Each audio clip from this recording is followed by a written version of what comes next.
புரட்சி தலைவர் எம்ஜிஆர் தொண்டர்களுக்காக வகுத்து கொடுத்த சட்டத்திட்ட விதிகளை குழி தோண்டி புதைக்கும் விதமாக செயல்பட்டதால் தான் எடப்பாடி உள்ளிட்ட அவரது சகாக்கள் கெஞ்சிய போதும் நான் தர்ம யுத்தம் 2.0 தொடங்கினேன். ஒரு தொண்டனுக்கு இழைக்கப்பட்ட அநீதியை சுட்டிக்காட்டியது உங்களுக்கு பழி சுமத்தும்படி இருந்தால் தொண்டர்களின் நலனுக்காகவும் கழகத்தின் நலனுக்காகவும் அந்த பழியை நான் சுமத்துவேன். பொதுக்குழு என்ற ஒரு பொய் நாடகத்தை எடப்பாடி அணியினர் அரங்கேற்றியதை போல இன்று தேனியில் பொதுக்கூட்டம் என்கின்ற பொய் கூட்டத்தை அரங்கேற்றி பல விஷமத்தனமான தகவல்களையும் பொய்யான தகவல்களையும் எடப்பாடி கூறியுள்ளார். 1989 ஆண்டு நடைபெற்ற சட்டமன்ற தேர்தலில் நான் வெண்ணிராடை நிர்மலாவுக்கு தலைமை பூத் ஏஜென்டாக பணியாற்றியதை நிரூபித்தால் நான் அரசியலில் இருந்தே விலகி விடுகிறேன் என்று ஏற்கனவே அறிவித்துள்ளேன். என்னுடைய விசுவாசத்தை பற்றி புரட்சி தலைவி அம்மா அவர்கள் பல மேடைகளில் முழங்கியதை நாட்டு மக்கள் அறிவார்கள்.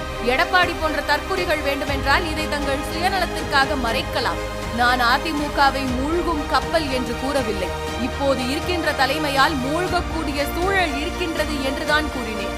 நீங்கள் சீனியரா நான் சீனியரா என கழகத்தின் அடிமட்ட தொண்டனுக்கு தெரியும். விசுவாசம் என்கின்ற வார்த்தைக்கு அர்த்தம் தெரியாத துரோகம், சுயநலம், வஞ்சகம், வன்மம், பொய் போன்றவற்றின் மொத்த உருவமாக திகழும் எடப்பாடி கழகத்தை அழிக்க வந்த கருங்காலி.